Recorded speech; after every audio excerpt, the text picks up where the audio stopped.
So good morning, good afternoon, and good evening, depending on where you're joining us from across the world.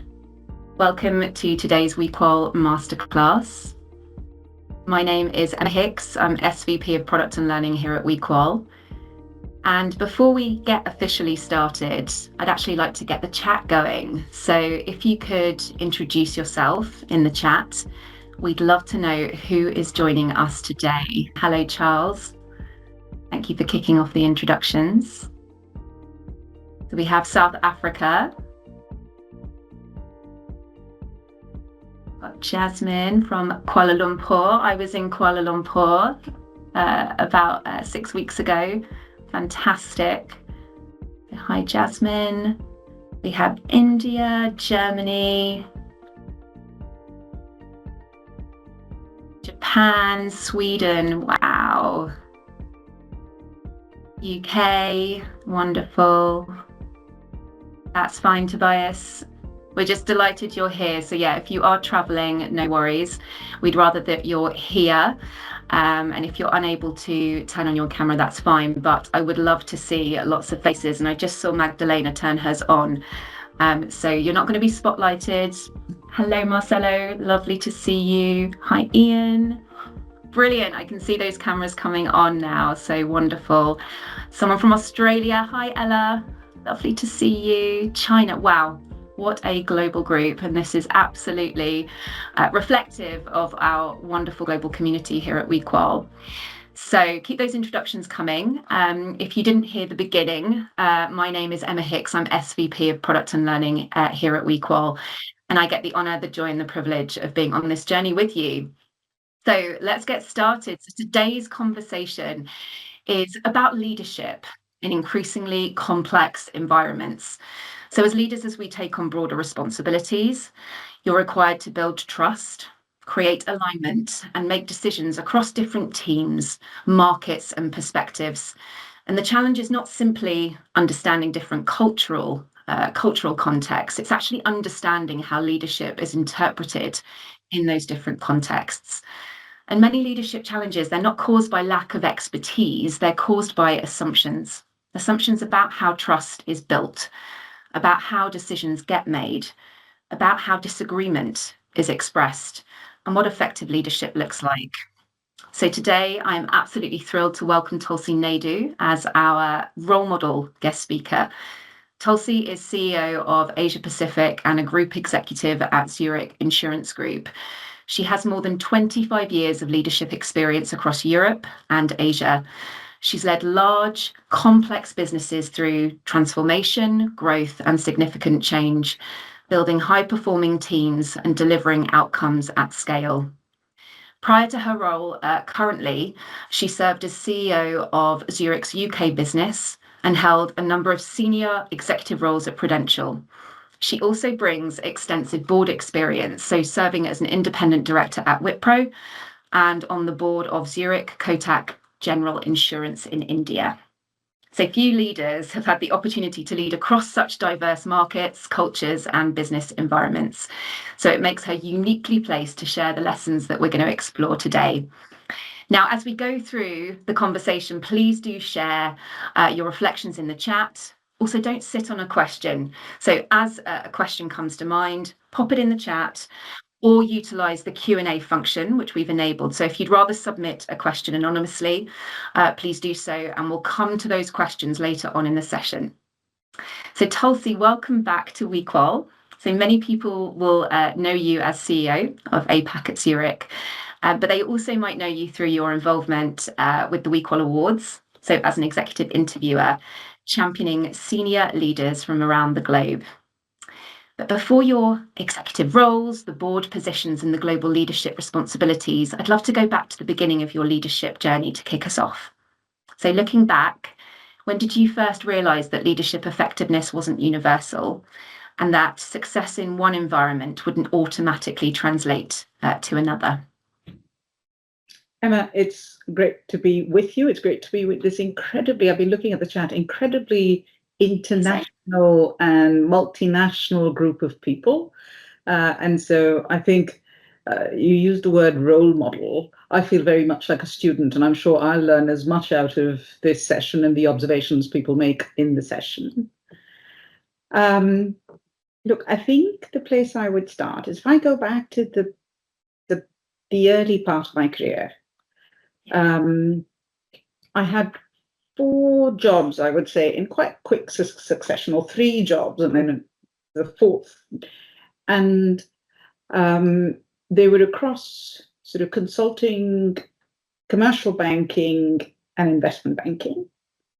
And I started in India, which is where I studied, got my first couple of jobs, and then moved to Hong Kong, and then to Singapore, and then to the UK. So I had this sort of fairly concentrated first 8 or 9 years of my career, which were both geographically diverse and in terms of the cultures of the organizations, quite diverse. And I don't know whether I would describe it as learning that leadership effectiveness was not to be taken for granted, but I would put it as understanding that leadership has context. Yeah. And that in every one of those organizations, it took something slightly different to be effective. And you couldn't, whether it was geography, whether it was the nature of work and the nature of the environment, from a consulting firm from a multinational consulting firm to a large domestic financial services player to an international investment bank, the rhythm is different. And therefore, I think that was a great, I look back and think that was a great training ground. Absolutely. For those years, which, in some ways you look back on and think, I might have thought then that I'd moved too much, but I look back and think it was great training ground for being in different, complex, largely high pressure situations, and thinking about what it took to be effective. So that's maybe if I kind of reflect on that. Yeah. I think there are some components that are consistent. Your competence, your drive, how you think about your contribution, right? So I think those are pretty consistent. Those are, to some extent, those are attributes that everybody on this call will bring in some form or shape. I think the things to think about, which are worth thinking about in an individual context. Fit matters. I don't think we say that out loud often enough, and we make it about individual competence, but actually fit is different in every organizational context or cultural context. People have to want to be around you. It's a sort of very basic thing. People have to want to be around you. It's not about being nice, but they have. So fit matters. Sensitivity, I think, matters. So listening, politeness, humility, those things matter. And then sort of really, depending on where you are in the world, in Asia, typically senior voices count and senior voices hold opinion. In more Anglo-Saxon cultures, you're expected to have an opinion. And if you don't have an opinion, you're slightly confusing. And so I think sort of having that kind of sense of space, it's one of those things you kind of get to. And I'm sure everybody on this call, or many people on this call have had those experiences. Yeah, undoubtedly. And just to say to everyone listening in, yes, questions start popping them in as they come to mind, but also do share your reflections. So one of the key things here at WeQual is that we are a community, and actually I want you to be sharing your reflections, what resonates generously with each other. So please do that. Permission to do that.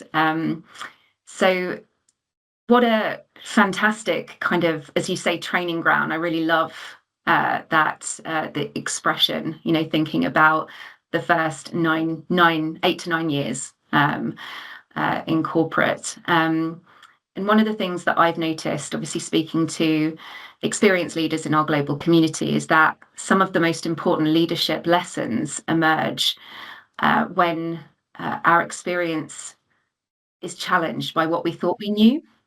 So frameworks, development, and learning all play a really important role, but it's the moments that test us as leaders that shape how we lead afterwards. So let's dive in, because this session is about my lessons learned. So throughout your career, what have been some of the most important lessons that you've learned about leading across cultures? And maybe if you could pick one experience in particular that shaped the way that you lead today. So the one experience I'm going to go back to is probably one with my first executive job. Mhm. And I'd gone from, various sort of senior roles to being on an executive committee with a sort of very, very large team. It was 7,000-8,000 people across multiple geographies, etc. And it was my first experience of that kind of thing. And I think the transition that I would reflect on is going from being somebody who thought deeply about content, deeply about the answer, as it were, right? The expert. The Yeah. expert, the expert, the ability to kind of observe and control work quality, to being, and as I stepped into this job, I had a pretty clear view of what I thought the problems were, what I thought success would look like for the organization if we moved the needle, the levers to do that, yada yada yada. So I think I had a pretty decent diagnosis. I knew I was I was proximate to that role, and had observed it, had seen it done in a variety of ways, and had a pretty clear point of view on what I thought needed to be done. And I was probably 15, 18 months in, and we had done all the things on the sheet of paper. We had done the various, whether it was customer service, customer experience revamp, whether it was training, whether it was cost takeout, whether a whole gamut of topics. But I got to about 15 months in and thought, this isn't working. And the sort of reflection on when you're starting to run a really big agenda, large groups of people, it really is about the clarity of your vision rather than the elements. The ability to work with leaders who share that vision and who form a team. And so that you're then not in charge of the task. You're in charge of creating a common fabric and a common space that everybody is aligned on. Then what matters is, have you got the team in the right place? And have you got good leaders that you would be prepared to work for, who will do it in their own way, right? Who will not do it in quite the way that you would enact, and who have a sufficient degree of common respect, but also diversity of viewpoint, etc. For me, the big learning was I hadn't got the team right, and there wasn't this sense of shared mission, and I'd painted by numbers in putting the team together. So you kind of do all the theoretical things you used to do. And then you look at the chemistry, the trust, teams need confidence in each other's professional competence. That's one of the things. And that was a missing ingredient because I'd taken some risks in putting the team together. And so I think that whole experience could have really taught me to think about how do you shape a common vision, and then how do you get a team of strong, independent characters who actually are united behind that vision, but also have their own sense of vision, and you've created the space for that to be. So I think that was probably my single biggest. I kind of always look back to that because it changed who I was. It changed from being a very detail oriented, very task focused, very solution problem focused person to really thinking about not so much the what, but the why and the how. Yeah, absolutely. What a fantastic example that I think I can certainly relate to, and I know our audience will too. And it links back to what you were saying about shifting from a sort of expert mindset into one that is more kind of learner, curious. There's humility in there, and the importance of creating that space to pause, observe before taking action. So, and I think what's really interesting is that experiences like this don't just change how we lead, they often change how we observe. And many leaders will walk into a new environment and, as we said, immediately focus on what they need to do. Whereas the most effective leaders often spend time understanding before acting.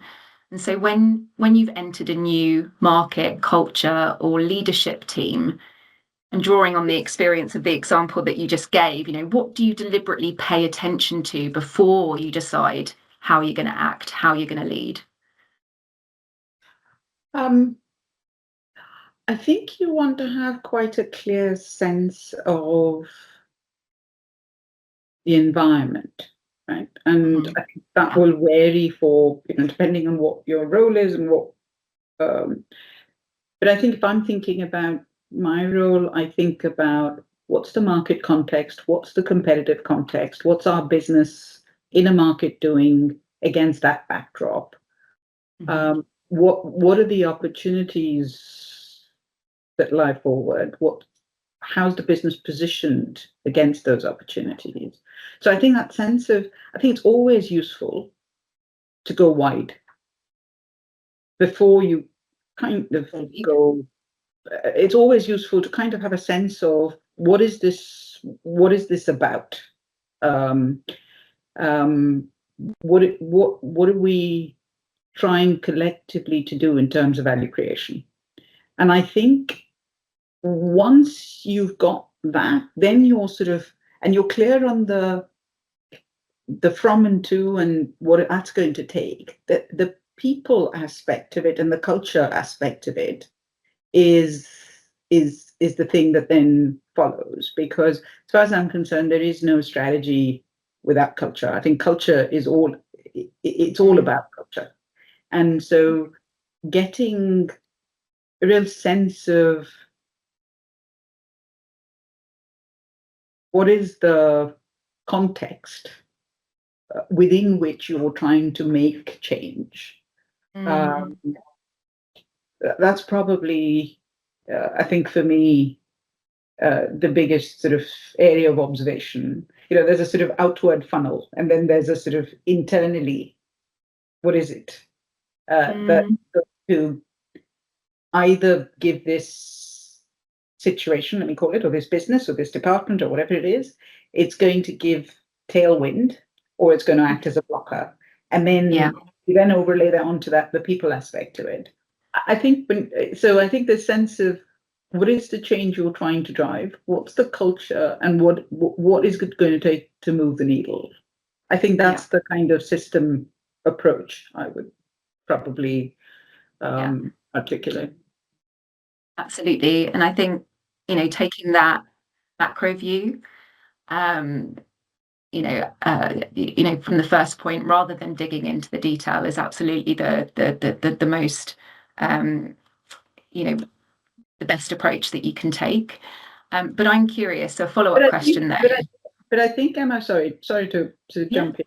I think you have to go, you almost have to deliberately go up and down, right? Yeah. So you have to take the macro view, then you have to kind of get down into a level of tiny detail, actually, because it all lives in the detail. And somehow you have to kind of keep going, making that sort of set of transitions, because it all lives. I mean, culture lives in the detail. Culture lives in the little things that happen. And so I think part of this, to your question about how do you pay attention, you pay attention by taking sort of a broad view, and then you pay attention by going really deep. And you do both kind of, yeah. I think there's a term called helicoptering, if people have heard it, but that, Yeah. And I think one of the challenges, especially the more senior you get, is either not staying too much in the detail or staying too high. It's like trying to find that balance is incredibly difficult, especially when you've got so many demands on your time.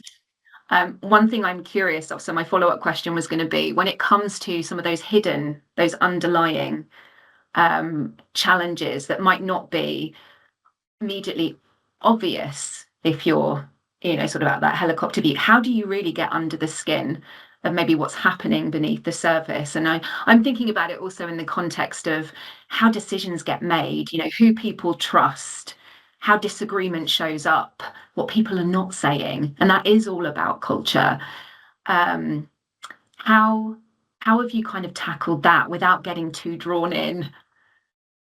I think you've got to have a mental map of the organization, because the organization, it's a living, it's a organism, right? So you've got to have a sense of what's the work that's being done, who's doing the work, what are the relationships that create the work. You've got to have a pretty good mental map of that, I think. And you've then got to be able to have connectivity with all the individual characters in the mix. So you kind of are hearing things, and so I think that is a process you've got to go through. So particularly if you're if you're dealing with remote teams, or you've got to have a way into understanding how people are interacting, what's the process by which work gets done. And sometimes you won't get it the first time round. You won't even get it for the first 6 months, right? You'll have to kind of observe and re-observe. And sometimes you just watch this decision and what happened with it, and did you get an outcome or not? And then you watch it a couple of times over. So sometimes it's not a quick process. But I do think you have to quite systematically think about, how is work organized?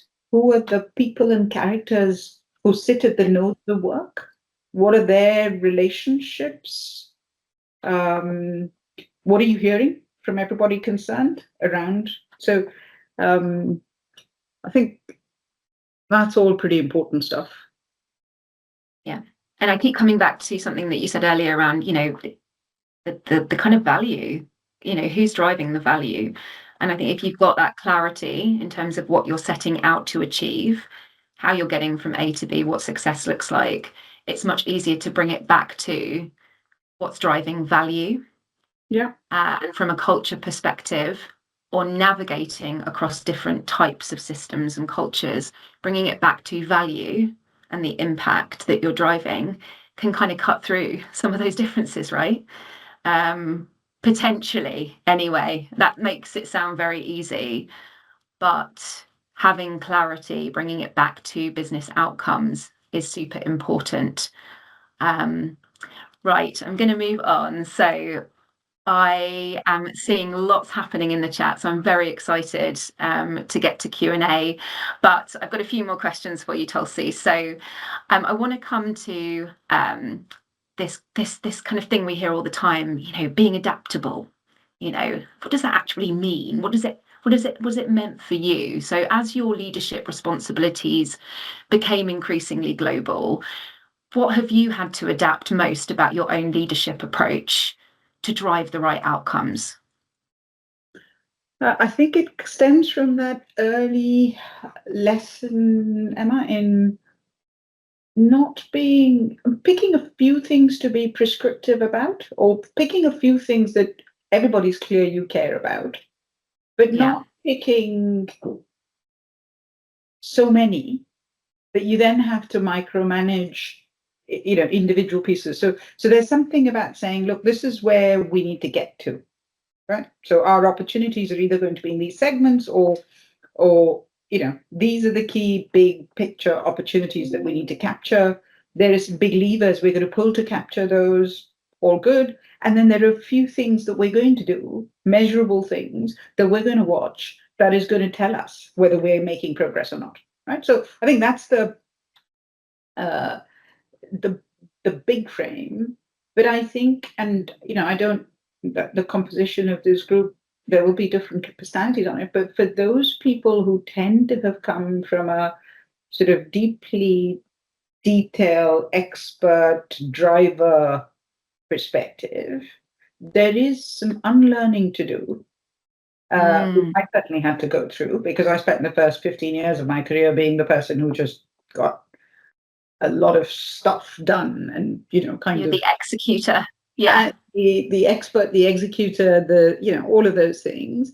There is a bit of unlearning and discomfort Mm. in being prepared to not um, be that person. Now, you inevitably always come back to it, right? So I don't think you ever let go of those, some of it, but you have to be really, really targeted, because otherwise you're just going to cause stress in the system. And Stress for so yourself, undoubtedly. So I think that's definitely a topic to think about. Absolutely. And what about when you're under pressure? Because, we're not just having to navigate different perspectives, different markets, different stakeholders. We're also navigating some of those assumptions that we just naturally carry. And the real test often comes when the stakes are high, the pressure is on, and there isn't an obvious right answer. So, how has your experience shaped the way that you approach difficult decisions under pressure, especially when you've got different stakeholders and perspectives pulling in different directions? So one of the comments I would make is there are only a few decisions that Mhm. really matter, right? So a lot of times we agonize over things, Yes. and you Mm. probably go back and think, hey, you could have made that decision much faster. It wouldn't have been the end of the world if you'd gone, So, and I think time gives you that. Time gives you that sense of impatience about, actually, you're spending too much time on something that. So Mm. I think pressure is a sort of frame of mind. And I would just say to everybody, think really hard about whether this is something worth being pressured about. You know, there's that's an important sort of question, because quite often things become this big, Mm. big topic, and you look back in a few years and think it wasn't a topic at all, right? So I Mm. think that's one reflection I would make, and I think that's something that muscle builds over time. That muscle builds over time. I think another framing sometimes is, what are you going to regret not doing? Yeah. And Yeah. I think that's not a bad way to kind of look back and think, what, are you going to, which way would you want to look back on? And Yeah. that's not a bad framing. Yeah. Um, And what about maybe going back to this kind of alignment piece, because you've talked about it a lot, and I sometimes think of it like we're an architect as leaders, so we're sort of, especially the more senior we get, more eyes are on us. Everything that we say and do or do not do is that much more powerful, right? So, where have you really struggled to reach alignment, and how have you kind of navigated that situation? so Tulsi, most of the so time, yeah. so most of the time, I think when I think about situations where we haven't reached alignment, it's because you haven't prepared the ground, right? Yeah. So my biggest, I know somebody who I take inspiration from, who takes months and years to prepare the ground, right? And sometimes I think that's too long, right? But I do think there's something about understanding that you do have to prepare the ground. And sometimes, no matter how much you prepare the ground, you won't align, but at least you know the debate you're going to have, you understand it fully, and you also understand your responsibilities in that debate. Whereas if you come at it without saying, if you come at it too quick, if you come at it without having seen the space, you're more likely to end up with a result that is both suboptimal for everybody, because there's probably some balance, there's probably some perspectives that you could have, but also knowing that you ended up, it's very easy to think about it as a lack of alignment. Quite often it is different perspectives because people are playing different roles, have different experiences, and have different obligations, right? Yeah. But I think I think A, you end up with a suboptimal result, but B, you probably let your own role down, right? Because not having given it the time and thoughtful preparation probably means you've not represented the perspective you need to represent fully, because you didn't understand that. So I think my biggest lesson would be, and I'm not necessarily, as I say, we're all students of these things, really thinking about preparation, thinking, if you think there's a difficult topic that you're trying to get to, depending on the scale of the topic, the level of the topic, you sometimes should be prepared for it to be a year and a half. Sometimes it might be overnight because you've got to go to a meeting the next day. But sometimes it is much slower, and the more space and time you give yourself, the more degrees of freedom and the more the least loss of value, if I put it like that. Yeah. Because you're kind of contemplating situations where you're not going to get exactly what you think you might have gone in wanting, but there's always this frictional, how much do you reduce the friction? Sometimes friction is healthy too, right? So totally, it's an important role to play in terms of making sure actually that we have taken on board different perspectives, a range of perspectives, that we have collated and reviewed the right data points, that we have successfully looked at the trade-offs, the risks, the upsides. So yeah, I completely agree with you. I mean, giving you, as leaders, actually creating that space to think, to have a sounding board, to evaluate it's so critical. And I know Mark is on the call, but Mark, one of the things that Mark Bateman, our CEO, has taught me is actually is treating our time strategically and making sure that we have that time and grace, as you call it, to prepare. But then being prepared for it not to go to plan, and having the humility to then course correct. As you say, we're all students. So brilliant. So I'm going to come to the final question now, Tulsi, and give our wonderful audience an opportunity to ask their questions, because I can see so many. So I want to give ample time for that. So I think I know what you're going to say, but if we distilled today's conversation down to one lesson, what has leading across cultures taught you about leadership itself? That's a lovely way. I think of leadership, and this is something I got a long, long time ago from an intervention, or a sort of something much like this is for all of us. I think of leadership as having a teachable point of view, right? And what I mean by that is, the active leadership, you've got to have a sense of direction that you're trying to, and that's usually some combination of analytics, it's some combination of respect.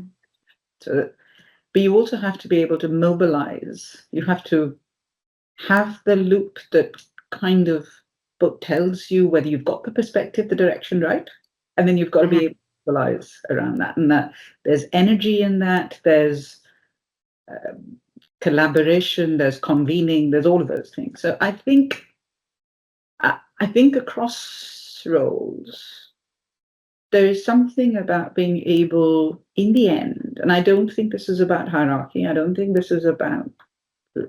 I think in whatever you do, I think you've got to have a point of view that actually you can create a coalition around, and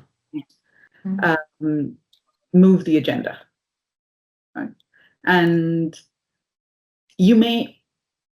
everybody on this call will have a uniquely distinct approach to that, right? Because it's personality, it's drive, it's experience, it's history, it's context, it's all of those things. But I think that's at the end of it, that's what you've got to be able to do. And in doing that, you've got to be sensitive to what's the organizational context, what's the cultural context, what are the kind of levers you're trying to pull. But it all comes down in the end to having an agenda that is capable of followership in some way. Does that make sense? Brilliant. Yes, absolutely. Tulsi, thank you. There's been so much practical insight in what you've shared already today. From understanding new environments to creating alignment and making decisions across different perspectives. So we've got some signposting in the chat. If you'd like to talk to any of the team, please do reach out. Do connect with us on LinkedIn, follow WeQual, and just wishing you all a successful rest of your day. We hope to see you very soon. Tulsi, thank you again.